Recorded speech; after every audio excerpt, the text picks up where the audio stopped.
Yeah. Nice. When I told you we are heading to a revolution. I remember. And you asked, are you real? And I told you we are going there. So you're telling me we're in a revolutionary phase now? Right now, people are going to cool off for a moment. Yeah. But when it's coming back, it will just take this government down. Chege, I can tell you for real. Welcome back. Thank you, Kev. Happy New Year. Happy New Year. How would you define 2024? We just came off 2024. Some people say it was crazy. I can say it was sad year for Kenyans because we lost a lot of young Kenyans that we should not have lost. Yeah. Because this issue of finance bill, the reason we lost those young people is because ya kujipiga kifua. The president alikuwa ameambiwa, people don't want this thing. He said, mtaimeza kama dawa. I'm telling you, and we lost a lot of young people. Yeah. A lot of young people. Very sad, man. Yeah. And you know a young person lost na si vijana tu hivi. Some people are graduates from universities, unaona watu are graduate and they are being gunned down. Wazazi wanawatafuta, mzazi anaenda anapata mtoto wake kwa mochari ameweka kwa tag kwa mguu, sijui huyu aliuliwa aje. And you know it was a sad year, we can say it was a sad year, and that is the year that this regime should have ile kufikiria tena, right? Where are you people going wrong? They need some soul searching. Yeah, soul searching. What are you expecting in 2025? You know, it's interesting. I was reading the Standard just before the new year. Yes. And they're talking about how about 79% of Kenyans were optimistic. No, sorry. They were pessimistic. Yeah, yes, and then I think 15% were optimistic. Yes. And then the rest were neither here nor there. You know, they were indifferent. They didn't know what to expect. You see, the reason people don't give Ruto's time is because this guy is pressing the wrong buttons all the time. You see, when a majority leader of the government, Kimani Ichung'wah, stands and say that Natembea and Rigiji are abducting kids. Surely in front of the president. Right. Yeah, and nothing can be done to those people.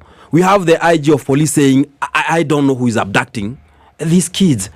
Inspector General of Police. These people are making even Rigiji a truthful man by saying there is Kikosi in a 21st floor somewhere that is abducting Kenyans. Because when the Inspector General of Police says, mimi sijui ni nani, and we have Kimani Ichung'wah saying in Natembea sijui na Rigiji, surely.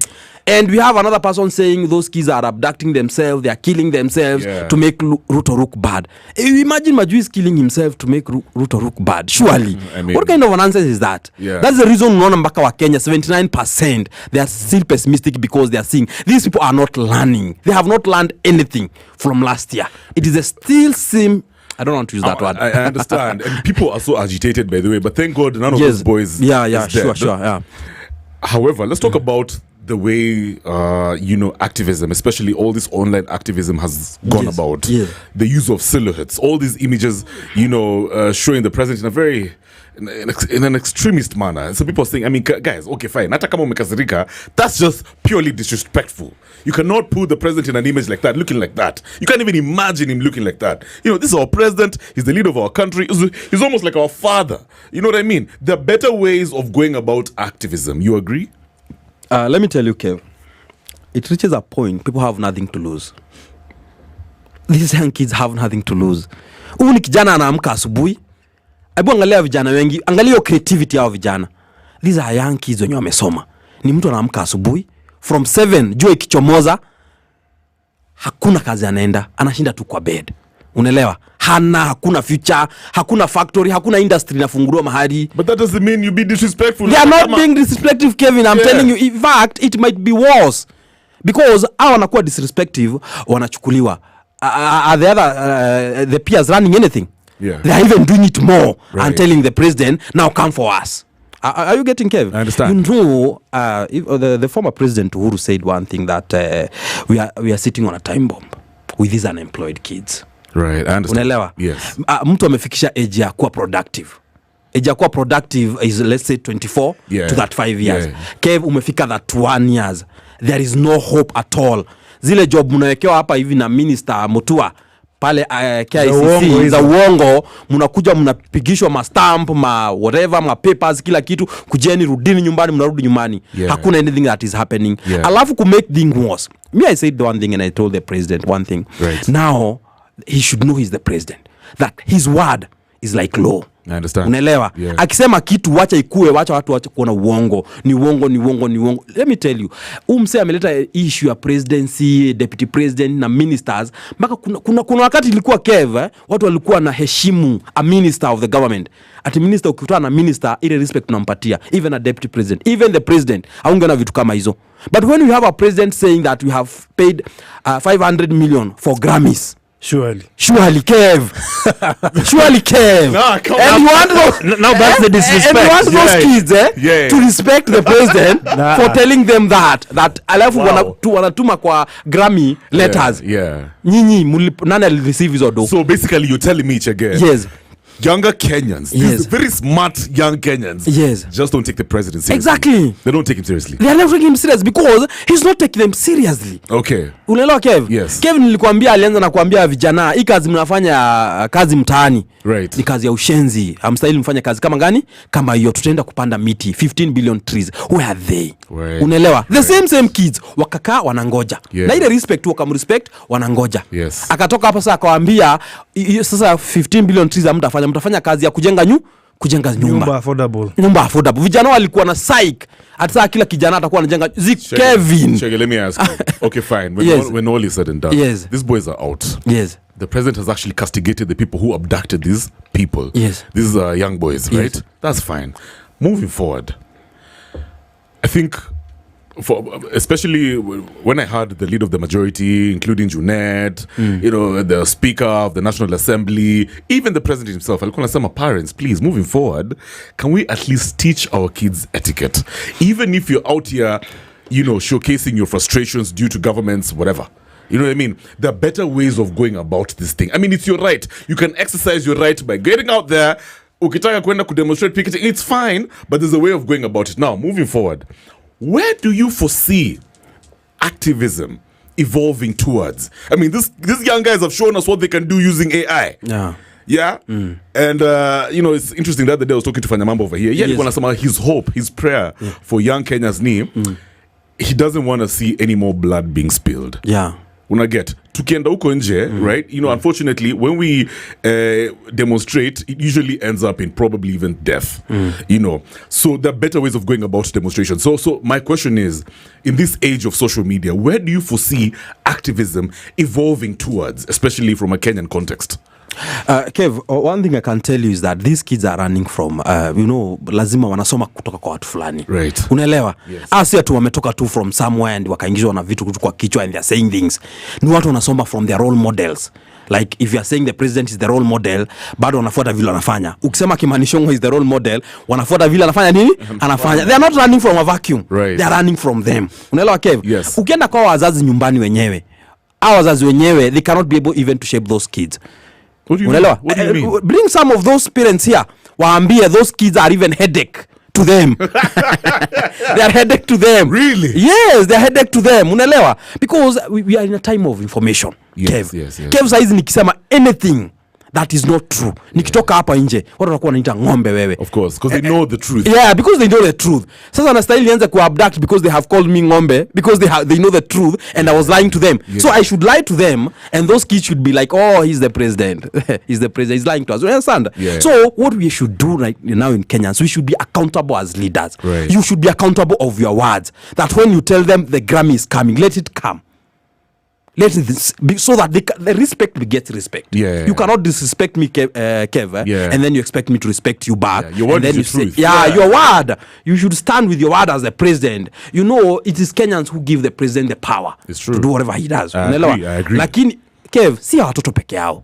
Kev imefika mahali church inasema they cannot believe their president anymore. The lies have become too much. Church, we are talking about reverence, not kids. Unaelewa? They cannot. Na wanaambia wa Kenya, we cannot be able to differentiate the truth and a lie in this regime anymore. Because everything that is said, this is a lie, this is a lie, this is a lie, there's no truth in it. Unaelewa? Wow. So, ukisema ni hawa kids, utaniambia reverends are the reverends kids. No. And the other day they had conference. That's true. They're saying that they cannot trust their president anymore. It's because of what the president is doing himself. I want this year, if the president is serious about this, any words that is coming out of his mouth, it's a polished truth, and he knows that will be done. Kev, the moment unasimama unaambia watu nyinyi mmeona gari haina engine, ati hapa next month mumayona gari haina engine na gari yenye haina engine hapa na itakuwa nakimbia kama risasi. That is a president, Kevin. Hold it right there. JB, what's your question? Yo man, hapo kwa hiyo engine ilikuwa mchezo sana. Man, we're going to have free Wi-Fi by the next month. Such things. But do you think I mean at this rate of the presidency is I normally call this a lie roller coaster because to me it's just bump and it's fresh lie after fresh lie. Yeah. Do you think he's ever going to redeem himself and really come in front of Kenyans and tell them now factual things and things that can actually really work in this era? But do you know the president knows that he's not lying? He's convinced he's saying the truth. Let me tell you. You know the problem is the president is convinced he's saying the truth. It's us who are inciting Kenyans. So maybe the people around the president are the ones who are making it difficult for the president to manifest some of his promises to Kenyans. Kevin, when you live a lie, you already know that's the kind of life you live. Kevin, this guy is just, that is his life. There is nothing that will change. In fact, in 1 or 2 months, expect another like 3 or 4 lies that will just heavy ones. I saw in Baringo, he went so that I can tell you the magnitude of these lies. Yeah. He's making a speech. He's on what the government has done, and he's saying that his government has delivered because by now 1 liter is costing 50,000 Kenya shillings. It is the people started making noise around the dais. A liter of what? A liter of milk is costing 50,000. I think 50K. I think it was misquoted. No, people, that's what I'm telling you. Yeah. People started making noises around the dais, around the people. And nimesema nini? Yeah. You see, it's so in him. Yeah. That's what I'm telling you. President William Samoei Ruto knows he's not lying. All right, let's switch. He knows he's doing it, and he's trying his best, and that's what he's doing. So there's nothing like it's just him. It is just him. So let me ask you. The other day, I saw the president talking about how he was justifying the reason for him to work with other leaders who are not necessarily part of the governing coalition. For example, Uhuru Kenyatta, Raila Odinga. He says there is need to unite the country moving forward because our issues are too much. But this is a step in the right direction. Do you agree? That's what I told you. He's pressing the wrong buttons.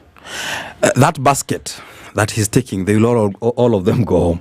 You see, let me tell you, Kev, the scenario that I was afraid of is whereby maybe we have Ruto and Raila in one basket. Because it's very easy to play the tribal cards and say, ni wa Kikuyu. Unaelewa? Now he has brought all of them, Ruto, Uhuru, and Raila in the same basket. So there's no Kikuyu that will point a Luo. There's no Luo will point a Kikuyu. There's no Kalenjin will point any. Are you together? Now we are going to look at the issues going forward. The issues. What are the issues that are affecting Kenyans? There'll be no like us, we are privileged. Everybody now is in the government. Now let us look at the government as how it's performing. It's not about these people in the government. And he's missing the mark, as you said, completely. It is not about who you are bringing to the government. He brought Ababa. Nothing changed. Even the revolution even became the dissenting voice increased. He brought Uhuru. People are in arms until the President Uhuru had to issue a statement that issue was not joining the government. It was a consultation as a former president, blah, blah, blah. Because Kenyans want to see things moving. Let me tell you, Kev, out there. Right now, as kids are going to school, Kenyans are suffering, Kev. Just go to the WhatsApp group and see how many Kenyans are asking you, Kev, unaweza nisaidia 5K, nipate ya uniform, nipate ya nini. Because let me tell you, Kev, and that's why I'm telling you things will be tougher for Ruto. You see, we are not doing what we should do as a nation. Kev, I told you, our country is an agricultural nation. Utu wa mgongo. Tulikuwa tukisoma, ukulima ndio utu wa mgongo wa taifa la Kenya. We are not mining, Kev. We are not IT country that we can do IT. Kev, the moment unachukua millions of money, billions of money, unaanza kujenga nyumba Keno. A bed sitter Nyandarua. A bed sitter Nyandarua costing 1 million. While a plot in Nyandarua cost 400,000. Na atajenga nyumba 3 bedroom na 600,000. Unaanza kujenga a bed sitter. While that money we can use for irrigation. We have a lot of land, arable lands in Kenya. Yeah, 2/3 of our country is just empty. Marsabit, Isiolo, kila mahali is just empty. If we can direct that energy to the right thing. Hizi pesa atusikie Kev unakatwa pesa, na hizi pesa kuna vijana 10,000 wameajiriwa in an agriculture whatever plantation imeanzishwa Marsabit. Kev, you will be even happy to contribute that money, but you're contributing for housing, na hakuna mtu akona shida ya housing, a housing which is even a scam. Kev, enda hizo housing which usikie what is happening, because I've gone to one in Thika and that is a fact of the truth of the matter. Kev, hizo nyumba from the ground floor to 7th floor zinauzwa na contractor. It's the contractor who is selling them and he's selling at cash. Are you getting me? Wow. I went and checked. Then from the 8th floor to the 14th, because inafika 14th floor, hiyo ndio Wakenya wanalipa na installment. Kev, hiyo shamba ni public. Hizo nyumba zinajengwa na taxpayers money. Hapa kuna mtu anaziuza cash from the ground to 7th floor. Kev, this is factual. Go to Thika or Ruiru, just as I come from those areas.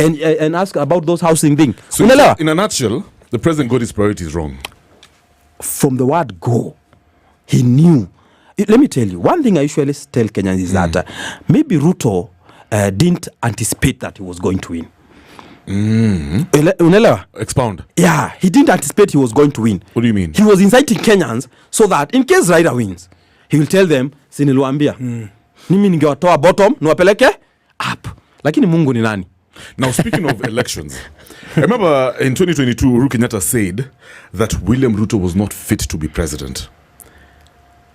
At the same time, Uhuru Kenyatta failed to deliver the mountain votes to Raila Odinga. Yes. Now we are seeing Uhuru Kenyatta working with Ruto. And many people speculating, ini tu mambo ya 2027. It is. Exactly. Yeah. My question is very simple. Yes. Guys, can Uhuru deliver the mountain to Ruto? When he was president, he did not deliver. He had all the machinery. Yes. When he's not president, how can he deliver? Let me tell you one thing, Kev. And why can't he deliver? Why can't he deliver? Let me give you a scenario. That Uhuru is one of the most influential individuals, personalities in Kenya. Kev, let alone the mountain. Kev, let me give you a hypothesis. It's my hypothesis. It's not any other person. It's up to the listeners to judge whatever it is. Let me tell you, Kev. In this country, we have tribes. Okay? We are made of tribes. Are we together? We have Kikuyu. Kev, you come from the tribe you come from, I don't know, and so on and so forth. The first people to know that the economy is not doing well wanakuwa the business people, the business community. And that's where I come from, the Kikuyus. Within 2 weeks or 1 month, they will tell you, Nakuru, kumeharibi, the economy is not doing well. Nakuru, it's over. And that's what even happened to Uhuru during his last term. Don't be lied to people that it was issue of Raila. No. Uhuru could not have gone to Gatundu, and I told you that. It's his own place. Because people told him, hii economy ilianza kuharibika. Hata Uhuru akikuja kutoka, there were signs that this economy ilikuwa imeanza kufanya nini? Kuharibika. But here came a savior who told them, mimi sasa hii economy mimi nitajua venye nitaitengeneza. Nitawatoa bottom niwapeleke up. Kama nitaweka 600 billion, nitaweka nini, ule jamaa mwingine alikuwa mlevi. Uhuru was mlevi. Unaelewa? And they trusted Ruto with that he will come along and maybe things economy will come up well. Unaelewa? So the Kikuyus wanakuwa the first people to know, and the other business communities economy imefanya nini?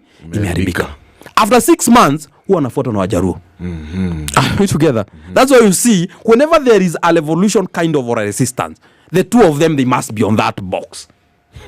Wajaruo wanafuata because most of them are workers, doctors, engineers, managers, and let's not forget the very big spenders. Yes, I agree. Are you together? Agree. So they after 6 months they realize pia economy fanya nini? Imeharibika. And all the Kenyans realize economy fanya nini? Imeharibika. Unaelewa? It is the issue of the economy. So is the 79% we are talking about, it is all Kenyans. We are talking about all Kenyans.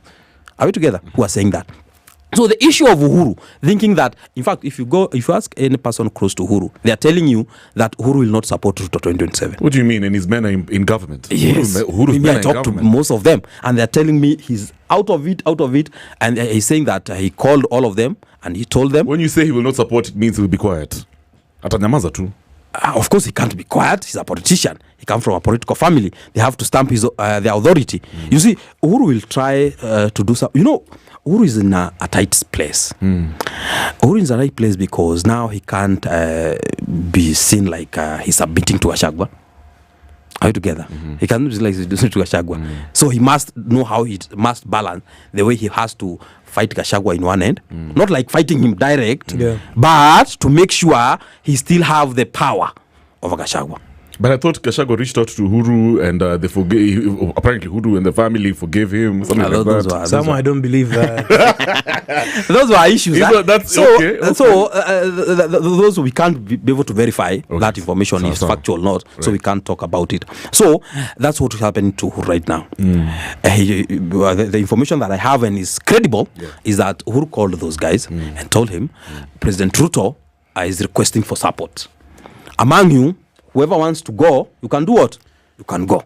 I've given you my what? My blessing as the former president. Right. But whatever happens to you, it's up to you. That's why, because I heard that maybe President Ruto had maybe wanted to have the meeting with Uhuru in State House. But Uhuru told him, no. If you have to have a meeting, come to what? Come nyumbani. Me, I'm not coming there. I don't want to see Kenyans think that I have joined you in what? In this mess. So that's why I'm telling you. You saw some tweets yesterday from ODMSG, Sifuna. Oh yeah, by the way, I think I should just even read it. It was very earth-shattering. Just read them so that you can understand where Kenya is heading. Just read it. He said, it is obvious the president's men know the gig is up and nothing can be done to change his fortunes in 2027. All that chest thumping from Sudi and Kamket are attempts to mask the fact that they have accepted his fate. There will never be another 2020. There'll never be another 2007 where the will of the people is overturned. We in Azimio was sold similar stories in 2022. At SSG Deep State will help. Mara hatuwezi wachie mwizi. But in the end, once Kenyans express themselves at the ballot, that's it. That's it. What is he saying? After that, read another tweet that was done by Orengo. Yeah. After Sifuna. So that's I can tell you. This information, my friend, it is information that even it's in the public domain. They have seen the tidings. There's nothing you can do. Ruto himself has seen it. Let me tell you, right now, Ruto's government, the cabinet, right now, over 50-something%, it's now Azimio. Right. Yes. Let me ask you something, Majuice. Yes. Before we take a short break. Yes.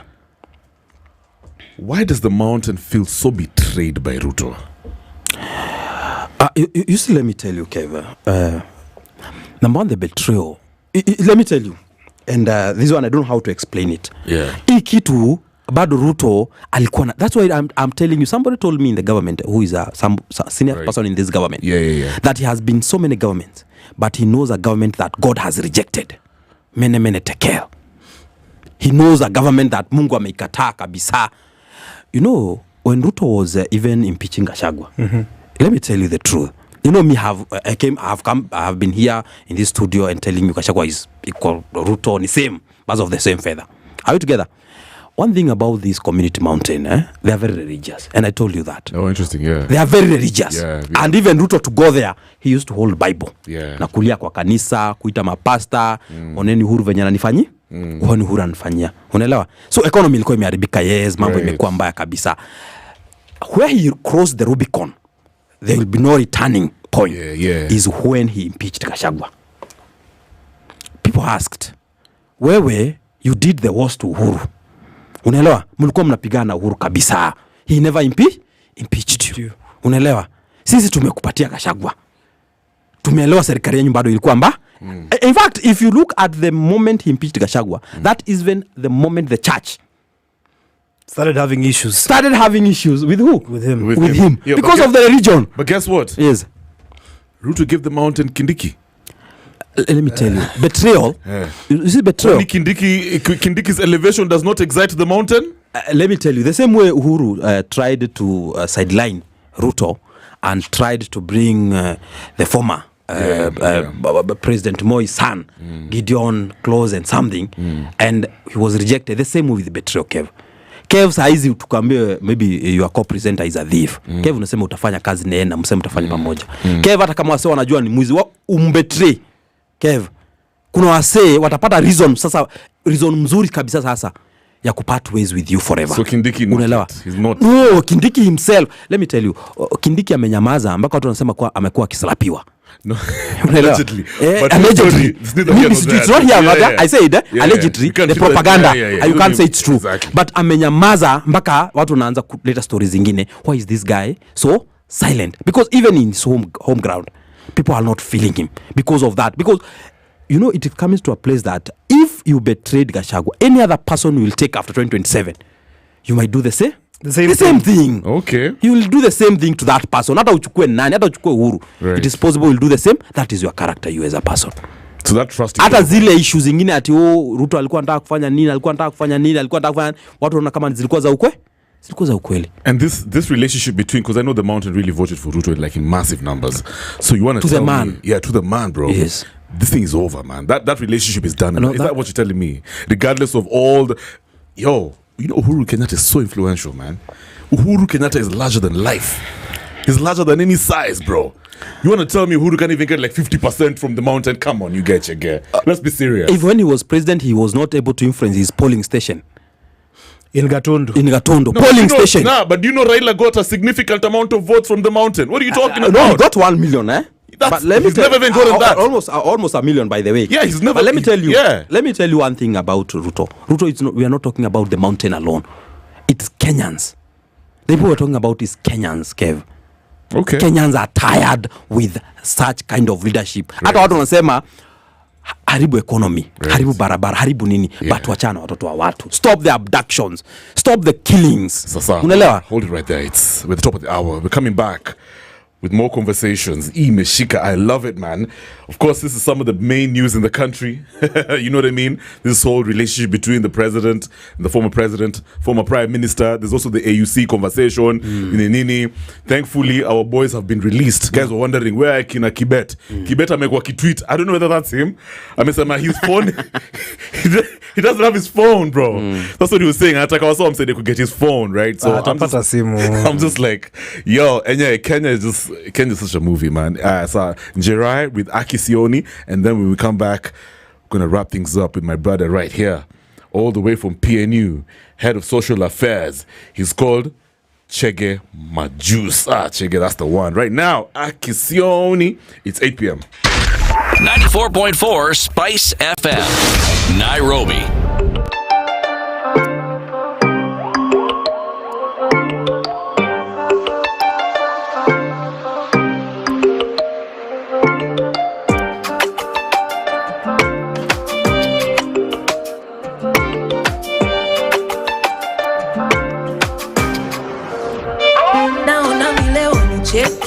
Siwezi mind lakini unasleki.